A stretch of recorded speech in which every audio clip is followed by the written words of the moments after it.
You're listening to People, Places, Planet, the official podcast of the Environmental Law Institute, a nonpartisan, nonprofit research and education institute making law work for people, places, and the planet. If you enjoy the podcast and want to support our work, consider donating at eli.org/donate. Welcome to this week's episode of People, Places, Planet. I'm your host, Sarah Backer. As many of you may know, ELI is celebrating American Wetlands Month this May. And in honor of the month, we are highlighting past National Wetlands Award winners on the podcast. Since 1989, the National Wetlands Awards has honored over 225 individuals, communities, and agencies who are leading in wetlands protection. For this mini-series on the National Wetlands Awards, or the NWAs as we like to call them, I am joined by ELI Research Associate Isabella Blanco. Welcome back, Bella. Thank you so much for having me, Sarah. So last time, Bella, you sat down with the 2013 awardee Tom Rees to discuss the important role public-private partnerships play in wetlands conservation. So who are you sitting down with today, Bella? Well, today we will be interviewing our 2022 National Wetlands Award winner in the Promoting Awareness category, Jess Waugh. Can you tell us a little bit more about Jess? Yes. Jess Waugh is an associate professor and principal investigator of the Waugh Lab at the University of Wisconsin-Madison. In her roles, she seeks to understand the ecological and evolutionary consequences of human activities on wetland ecosystems, and to broadly communicate research findings via outreach and engagement efforts with community partners at the local, state, national, and international levels. Since 2014, the Waugh Lab has worked with local school districts, state agencies, local PBS stations, community groups, and science museums across upstate New York and Pennsylvania's rural communities to educate and engage diverse audiences in wetlands preservation. Thanks, Bella. That sounds super interesting. And now over to you and Jess. Jess, you were recognized by the National Wetlands Award in 2022 for your contribution to wetlands preservation and education. How did you get your start in the wetlands world? My start in the wetlands world was unexpected. I come from a refugee background, and this is relevant because I made the decision on colleges and where to go next, not really knowing how to choose where to go. And so ultimately, my connection with this country was through sports. And so I chose the college that I went to because it was the university that would allow me the chance to continue my basketball career. So I went to Southwestern University to play basketball. And by my junior year, I thought I would be a doctor. And one of the opportunities that popped up was to do a research experience. The research experience that I got involved with was working with amphibians and pollutants that affected amphibians. So prior to all of this, in my family background, nature, being outside in general, this really wasn't something that we considered. It was more about just, how do we make it here? And so this research experience was so important to me because it led to a mentor who helped show me the importance of wetlands and why we need to protect them. And so for me, it was the science experience that led to my passion for working in wetlands. And it is awesome to see that you are still in the science field, but this time at the Waugh Lab at the University of Wisconsin-Madison. Could you tell us a little bit more about the work that you do in your lab? Currently, my research lab sort of has two arms. In the first, it's more of the traditional research realm. We work in the area of ecotoxicology. Specifically, we're interested in understanding how pollutants affect wetland ecology. So an example is, what does a pollutant do to predator-prey dynamics or host-parasite dynamics? The other arm is focused on understanding how we can make science more accessible to broader audiences. And this ties back to my own story in how doing science is what got me into this appreciation of wetlands. In my lab now, we care very deeply about how can we use different resources to connect people to the environment, to the world around them. We tend to use a tiered approach. So what I mean by this is we start simple, and then we start building in a lot more ecological complexity. So for instance, our lab studies road salts and how road salts affect amphibians. So in the most simple sense, we ask, well, what does a road salt do to amphibians in very simple settings in a beaker? And then we sort of build in that complexity. In nature, it's not just road salts that are affecting amphibians, it's also things like parasites. So we build in that complexity. How does road salt influence the interaction between hosts and their parasites? So that's when we're starting to build in a little more of a community perspective. And then from there, we start to add in, well, why does it matter if road salts affect that interaction? Does it change nutrients in a greater system? So we look at things like if you are infected with a parasite or if there are pollutants in the environment, does it change the nutrients that you excrete? And then does it change the nutrients that are then available? We study these same interactions out in the field.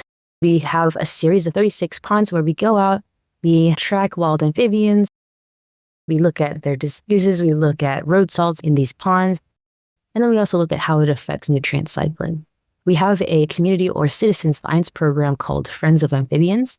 They help us to collect data on amphibians, on disease, and in this way, we're able to broaden our field work and improve the quality of our science.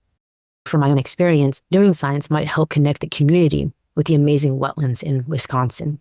That's awesome, Jess. And what do you do with the data? So now that we have all this data, the final part is to take the data and generate a model so that we can make broader predictions about how road salts affect wetlands beyond just this Wisconsin area. So that's generally the approach that we take. It's the research end connected and integrated in with the community and putting those together to inform wetland conservation at a broader scope. So as you mentioned before, a lot of your work is looking at the connection between scientific research and community education. And I think there's a really strong emphasis nowadays on bringing in community voices into planning and research. But from your experience, how would you describe the community perceptions of wetlands research? Oh, this is a fun question, mostly because community perceptions sort of span a really broad gradient. Some community members are excited and curious and want to get involved right away. Others are fairly indifferent. And then even others are grossed out with the fact that we work in ponds and handle slimy amphibians. So it's a really fun gradient that we get to work with. It keeps things exciting. That's amazing, Jess. And I can imagine that there would be a mixed bag of reactions to this work. I think I would personally be in the category of being excited to work with amphibians in lakes. But given these range of perspectives, how has your work informed how you communicate with different groups about the importance of wetlands and ecosystem services? That's a major component of our research program, actually. We do a lot of work thinking about how non-traditional resources like art or graphic novels might be used to improve public perception of research, of wetlands, and also their understanding. We did a study where we translated all of our work into an art show. And in this art show, we invited community members to look at the exhibit. The exhibit was meant to communicate some of our wetland research. We surveyed the community members before and after on how their community perception changed. And it was really interesting to see that the community members that did not have a background in science, after going through the art show, the perception on wetlands improved drastically. However, participants that were associated with STEM fields, we see that the increase isn't quite as dramatic. And then when we look specifically at community members that are interested in ecology, you see no change in the art show on their interest in wetland research.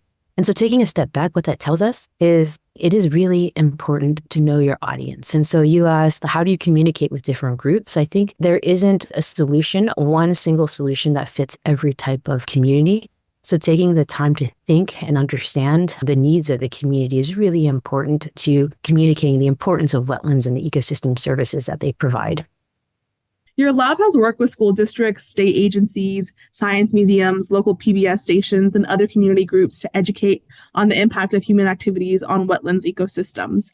Can you share any memorable experiences or challenges that you've encountered while working with these community partners?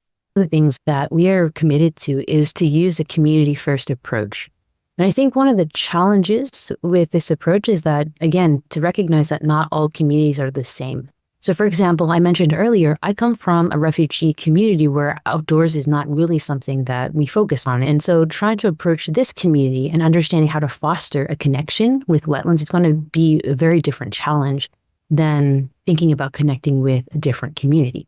So more specifically, in Wisconsin, my lab has been really excited to work closely with tribal partners in the north part of our state.